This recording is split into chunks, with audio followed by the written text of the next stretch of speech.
네, 안녕하세요. 저는 고연이라고 하고요. 오늘 이곳에 와서 김창흡과 정선의 만남을 시인과 화가의 만남이라는 주제로 여러분들께 그 강연을 해드리고자 합니다. 예, 오늘 강의는 김창흡과 정선의 만남에 대해서 하도록 하겠습니다. 이들의 만남은 그 공간적으로 같은 동네에 사셨기 때문인데요. 정선을 훌륭한 화가로 인정해준 그 세력가 집안의 육창이라는 그 학자들과 또 가난한 양반집 출신이었지만 화가가 된 정선의 만남이 이루어진 곳은 그 인왕산 아래의 종로 지역이었습니다.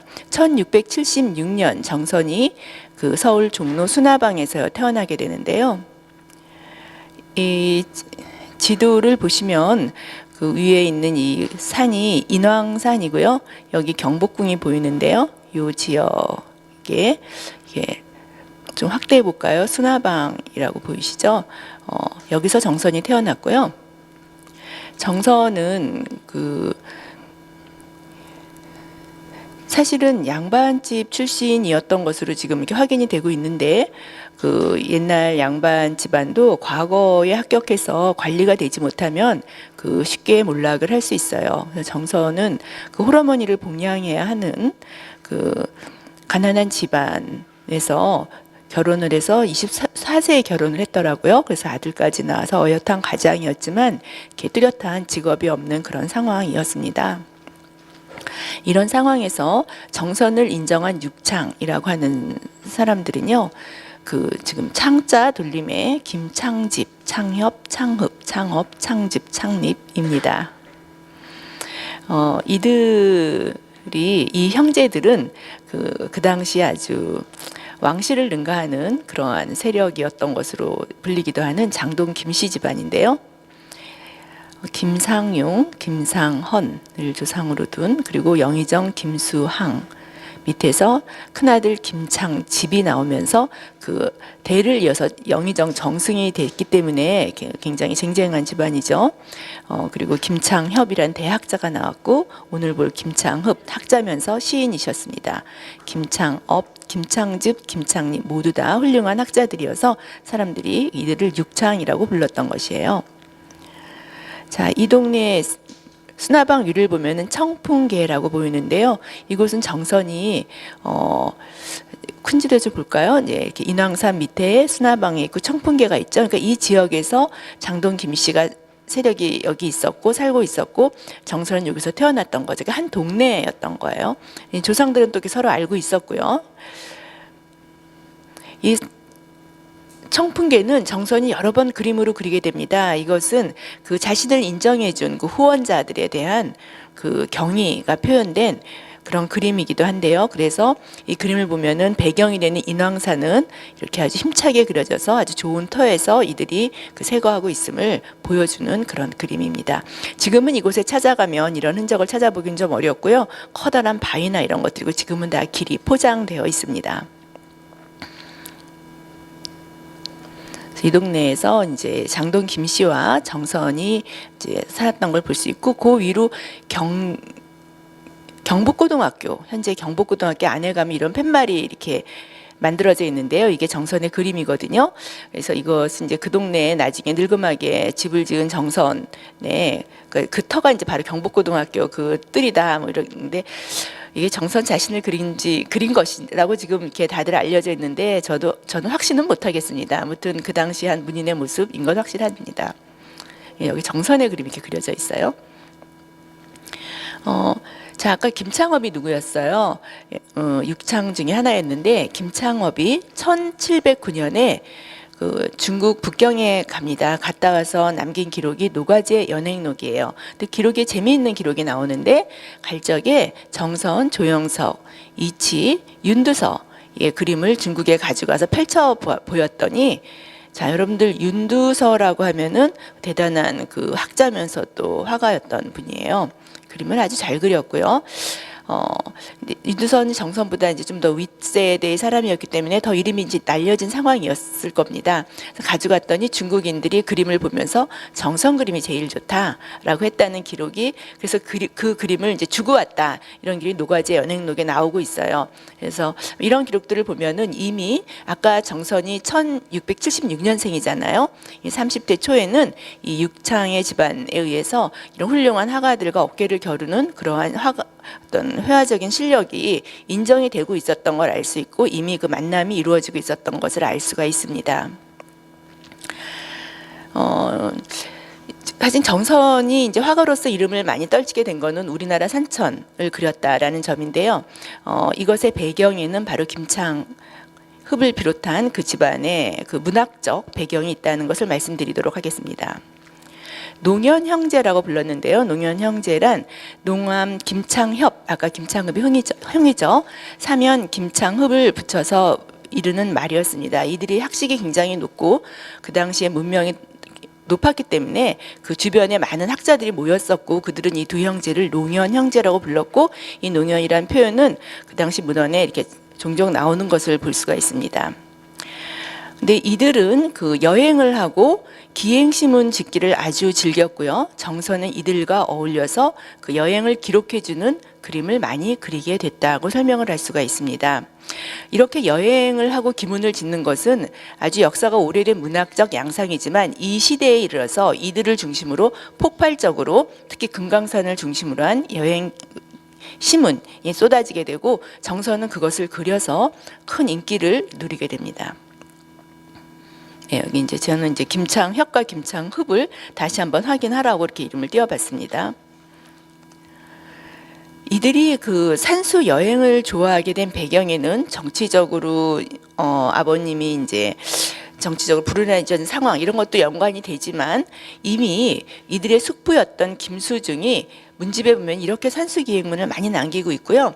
또 김창흡이나 김창협의 글에 보면은 그 숙부인 김수중을 쫓아서 산을 다니고, 또 이들은 산에 가면은 그 산이 굉장히 기승절경이어서 그 참 감상하기에 좋다라고 하는 이런 성격의 측면을 많이 강조를 합니다. 저는 처음에 이들의 글을 읽으면서 너무 이 어른들이 산을 많이 놀러 다니시는 것 같다, 너무 많이 놀러 다니시는 것 같다, 이런 좀 느낌을 받기도 했었습니다.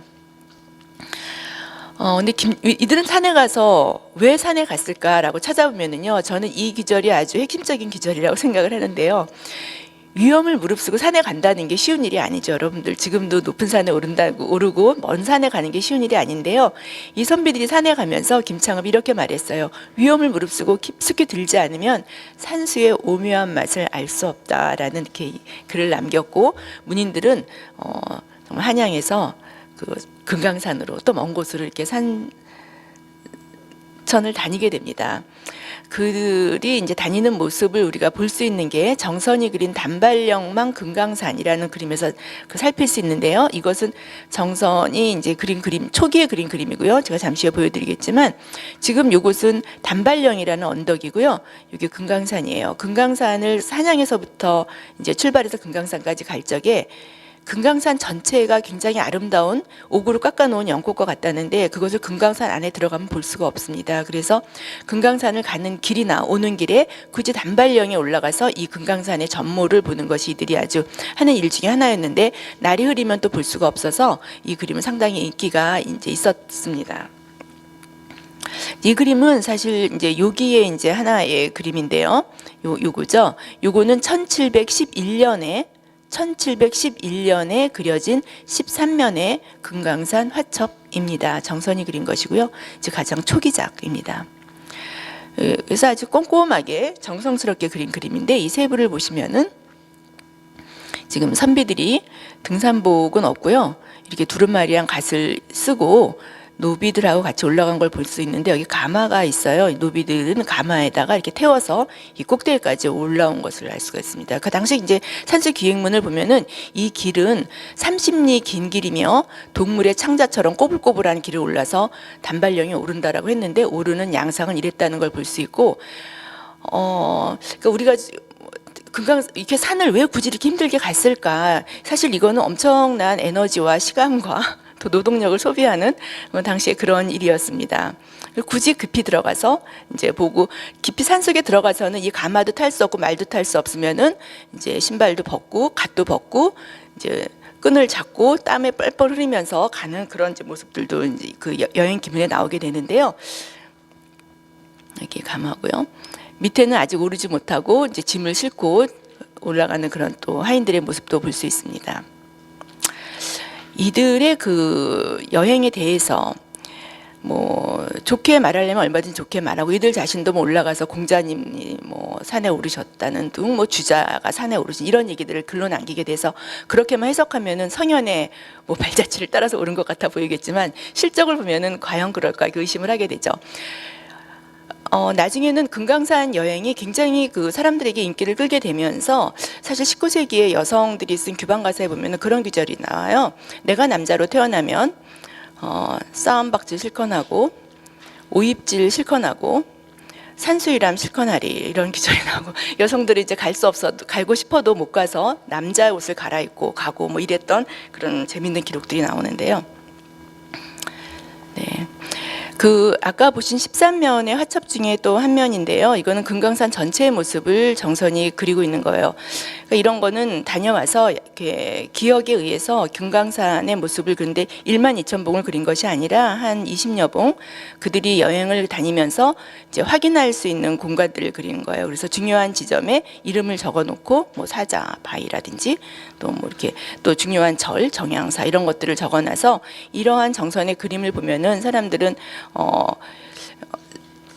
금강산에 가서 어디를 가야 되는지 그 코스를 이제 알려주고 또 여행을 가시는 분들은 이 코스대로 이제 가게 됩니다. 이것은 마치 우리가 유럽 여행이 열리면서 유럽에 가면은 에펠탑을 보고 몽마르트 언덕에 오르고 하는 것과 똑같이 이들이 가는 코스는 정해져 있고 또 여행 시문을 보면은 그 코스대로 가서 시를 남기고 또 그들이 간 곳을 정선은 거듭 그림을 그려준 것을 볼 수 있습니다. 정선이 그 다양하게 금강 전도를 아주 많이 그렸는데요. 정선이 그린 그림을 보면은 항상 일정하게 가장 높은 비로봉은 가장 위에, 입구는 가장 밑에 이렇게 그린 것을 볼 수 있고요. 반드시 중요하게 넣는 만폭동이라든지 네, 이런 것들을 이렇게 똑같이 배치시키는 그런 그 방법을 볼 수가 있습니다. 네, 똑같이 비로봉과 입구는 이렇게 그리고 지금 이거는 네. 있어갖고요. 지금 이렇게 대충 이제 현존하는 것들을 모아보면은 유사한 구도로 정선이 거듭 그림을 그렸던 것을 볼 수 있고 이것은 정선이 뭐 시간이 많아서 앉아서 그린 것이 아니라 엄청난 요청에 의해서 그리게 되고 정선은 나이가 80까지도 안경을 끼고 촛불을 켜고 그 밤에 앉아서 그림을 그려야 되는데 혼자 다 못 그리면은 아들과 손자가 옆에서 거들어서 그리면 정선이 사인을 하고 이랬던 기록도 나오고 있습니다. 네, 이거는 가장 많이 인기가 있었던 장소는 정양사, 만폭동, 장안사입니다. 이런 것들은 또 각폭으로 이제 그려지게 됩니다. 그래서 그 당시 문헌에 보면은 나는 뭐 만폭동을 그려줘, 나는 정양사를 그려줘, 뭐 이러한 그 기록들이 나오고 있어요. 이러한 문화 배경에는 어떠한 것이 있었냐면은 저도 처음에 이것을 연구할 적에 이런 측면에 대한 기대가 없었습니다. 저는 처음에 정선이 어떻게 그런 민족의식과 자주의식을 가지고 우리 산천을 그렸을까 궁금해서 들어가 봤는데 민족의식과 자주의식 같은 건 전혀 찾아볼 수가 없었고요. 제가 뜻밖의 찾은 것은 이들이 중국 산수에 대한 관심이 깊구나. 그리고 중국 산수 기행문과 중국 명산도 판화첩을 가지고 와서 굉장히 그 탐독한 것을 찾을 수 있었습니다. 이거는 명산 승객이라는 책이 그 안에 보면은 엄청난 양의 산수 기행문과 중국 문인들의 또 거기 맨 마지막 거는 그림이 붙어 있어요. 그래서 이제 이들은 뭐 이제 한문학 쪽에서는 뭐 공안파가 언제부터 들어왔는가를 상당히 그 연구들을 하시는데 사실 이 명산 승계기를 통해서 공안파가 들어오니까 아주 일찍 들어온 거죠. 18세기 초에. 그리고 김창협이나 김창훈 같은 그 학자들이 이제 이런 걸 다 읽고 명산 길을 쓰는 데 대한 상당한 재미를 느끼게 되고요. 산수를 보고 싶어 하는 생각을 하게 됩니다. 여기에는 지금 그 명산도라는 산수 판화집이 붙어 있어요. 그리고 이 책은 현재 한국학중앙연구원이나 규장각에 다 소장되어 있습니다. 그 당시 조선시대에 들어온 것들이 소장되어 있는 걸 확인을 할 수 있고요. 그 외에 해내기관이라고 하는 그 판화집도 들어와 있었는데 이것도 중국의 명산을 소개하고 그 판화를 보여주는 것이었습니다. 사실 김창흡이나 이 당시 문인들의 보면 이것을 보고 중국의 곳곳을 내가 손바닥을 펼쳐보듯이 볼 수 있다라고 얘기를 했고 여기 있는 규절들을 다 외워서 자신들이 우리나라 산수 기획문을 쓸 적에 활용을 했고요. 김창흡 같은 경우에는 내가 이 조그만 나라에 태어나서 이 중국의 넓은 산을 가보지 못하는 게 너무나 한스럽다. 그래서 우리나라 산을 좀 찾아보고 이들이 평한 어떤 산수의 어떤 그런 기이한 측면을 우리나라 산천을 찾아보자라고 하면서 다니면서 산천이 어디는 어떻고 어디는 어떻고라고 산수 품평을 하고 그 산수 품평을 한 결과 가장 으뜸의 자리에 있는 곳은 금강산이 되었습니다. 그래서 금강산으로 이제 몰려가게 되는데요. 김창흡이 해내기관을 보았더니 거기 황산도가 최고더라 이런 규절이 나오고 사람들이 이 규절을 인용하면서도 해내기관이라는 것이 책 이름이라는 걸 인지하지 못했었습니다. 근데 제가 조사를 해보니까 해내기관이 도서관에 있는 책이고 또 중국에서는 이제 산수 판화집이 이제 현대판으로 다시 이제 영인이 돼 출판되고 있고 그런 걸 이제 사서 볼 수 있었고요. 특히 김창흡의 해내기관을 보면서 황산, 뭐 안희성에는 황산 요즘은 코로나 때 못 가지만 이제 우리나라 관광객들도 많이 몰려가는 그런 아주 명산인데요. 그런 해내기관의 황산도를 보면서 아주 그 기이하다는 것을 느꼈는지 설악산에 갈 때마다 아 우리나라 설악산이 중국의 황산도랑 똑같다 이런 얘기를 이렇게 자주 하고 있는 걸 봤을 적에 이거를 도대체 어떻게 이들의 의식을 해석을 해야 되는가 하는 게 저는 상당히 그 어렵게 느껴졌었는데요. 말하자면 이게 국제적인 현상이었다는 거예요. 이들이 산에 직접 가서 산을 보고 또 유람하고 그리고 형상에 대해 비교하고 그 모습을 그림으로 그리고 이러한 문화. 해내기관의 황산도는 이렇게 생겼습니다. 그래서 마치 우리나라 금강산처럼 그 바위산의 모습을 보여주는데 저는 사실 금강산을 못 가봤어요. 완해성 황산을 가봤는데 황산에 가서 이 기기묘묘한 바위산을 보면서 제가 처음으로 느낀 것이 금강산도 보고 싶다 이런 생각이 들더라고요. 예, 이건 금강산의 사진이에요. 뭐 제가 인터넷에서 받은 겁니다. 제가 직접 찍은 건 아니고요. 이런 금강산을 정선이 이렇게 그렸는데요. 이런 그림을 그릴 적에 이렇게 봉오리를 그려놓고 그 위에 이름을 쓰고 할 적에 정선 또한 김창흡 집안에서 보았던 해내기관이나 명산도 책을 당연히 보았을 것이고 우리 산수를 표현하는데 적용이 됐을 것이다라는 것을 어렵지 않게 이렇게 추측을 할 수 있습니다. 이거는 명산도인데요. 명산도 판화집에 등장하는 명산들은 중국의 명산을 표현을 하는데 이렇게 하나로 모아서 표현하고 명산에 드는 구름다리를 반드시 표현합니다. 어디로 산을 들어가는지 이렇게 마크를 해주는 건데요. 이렇게요.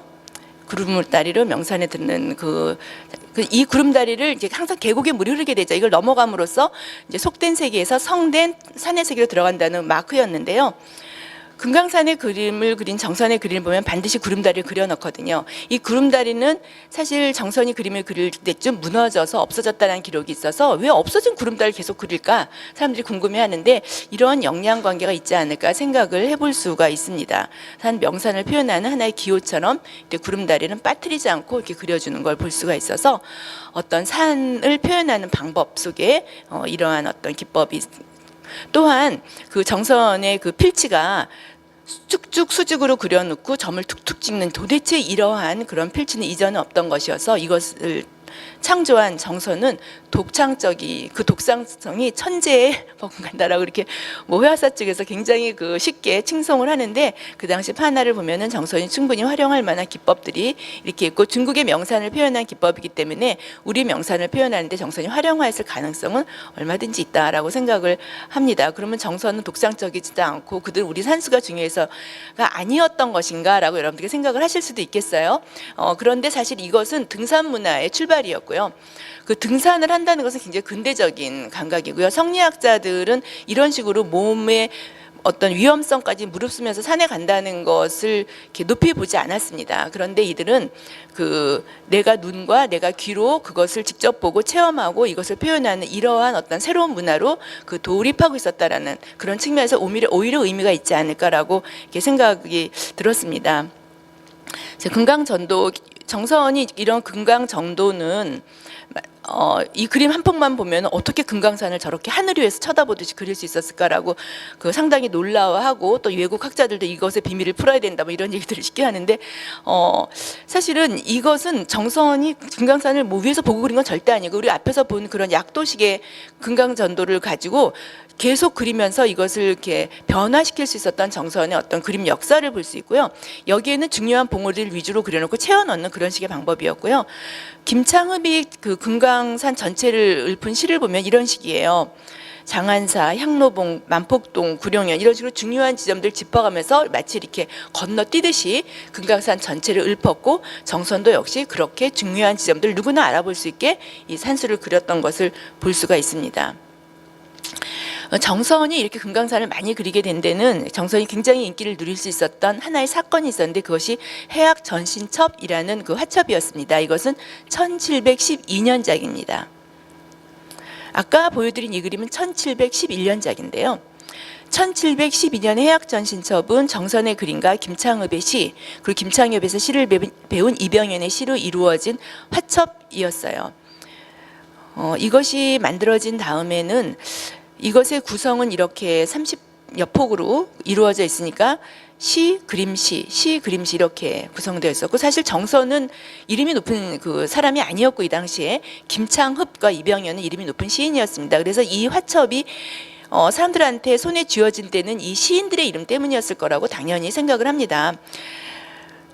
한자로 바꾸면 이렇고요. 이 30여 폭에 대해서 그 당시 문인들이 이것을 보고 감탄한 글들은 이렇게 많이 찾아볼 수 있기 때문에 굉장히 사람들이 그 인기 있게 이제 봤던 하나의 화첩이었던 걸 알 수가 있는데요. 지금 불행하게도 이 화첩은 사라지고 없습니다. 그건 사라지고 없어요. 없고, 간송미술관의 해악전신첩이라고 다시 이름을 붙인 1747년 본이 있는데, 이것은 30점이었다면은 지금 간송미술관에 있는 것은 21점이에요. 이거 보물로 이제 지정이 됐는데요. 그러니까 우리는 이거는 볼 수 없지만 47년도본은 이제 볼 수가 있는데, 이때는 이미 김창흡 선생님이 돌아가신 후여서 다른 분이 이제 시를 대신해서 적었고요. 문집에 있는 것을. 그리고 정선은 아마 이 원래 12년본의 그림은 이거보다는 훨씬 더 꼼꼼한 필지였을 거라고 생각이 들어요. 1711년, 아까 우리 그 단발령 그림처럼. 근데 이미 몇십 년 후의 그림이기 때문에 정선이 굉장히 빨리 그린 47년 필력을 볼 수 있는 그런 그림이고, 이병현은 다시 시를 적어 넣어서 화첩을 만들었습니다. 그리고 그 화첩이 이제 1747년본이고요. 이것은 저도 직접 손으로 보진 못했어요. 이게 간성미술관본에서 꺼내보기 쉽지는 않고요. 가끔 펼쳐진 것만 보게 되는데, 이렇게 구성이 되어 있습니다. 이덕재의 발문을 좀 잠깐 보여드릴게요. 왜냐하면 이덕재 발문이 맨 밑에 붙어 있어서 그 최한수 선생님은 이 발문을 이제 보시고, 이 박덕재가 겸재 정선을 화성, 그림의 성인, 우리가 뭐 시성, 두보라고 하듯이 화성이라고 불렀다라고 얘기를 했는데, 그거는 사실 요기절 때문이거든요. 시, 어시언, 정시, 이 단청, 반자, 시자, 즉 향당 일편지 화 혹은 진으로 읽히는데요. 화 성인야라라는 이 문장인데요. 이 화성이라는 이 글자를 보고 정선을 화성이라 불렀다고 했는데, 사실 해석을 해보면 이에 정씨가 그림으로 단청으로 금강산을 모셨으니 이런 의미입니다. 그래서 이것은 마치 논어에 있는 향단 1편이 공자님인 성인을 아주 자세히 그려낸 것과 같다라는 이어서 정선을 화성이라고 한 건 절대 아닙니다. 그래서 뭐 정선은 그 당시에 이제 일개 화가였겠죠.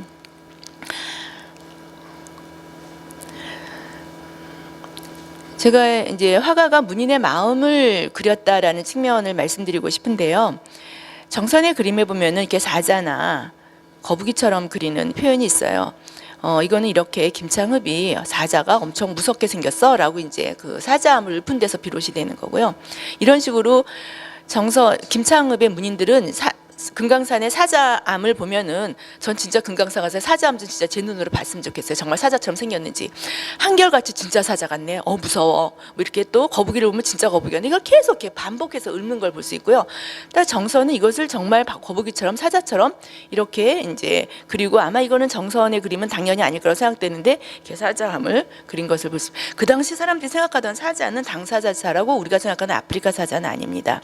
또 이렇게 뭐 바위 상들을 보고 인물상 같다고 하면 정말 인물처럼 이렇게 정선이 그려서 그들이 본 어떤 그 어떤 절경의 특이함을 정선이 진짜 특이하게 강조해서 표현함으로써 호흡을 맞췄던 그런 양상을 볼 수가 있어요. 여기는 또 색을 표현했죠. 이렇게 정선이 굳이 색을 표현한 데는 문인들이 그 일출을 보면서 이 색을 읊은 것을 정선이 이제 표현하고자 했던 것을 볼 수 있습니다. 이 바위 보면은요, 이 바위를 사람처럼 그렸잖아요.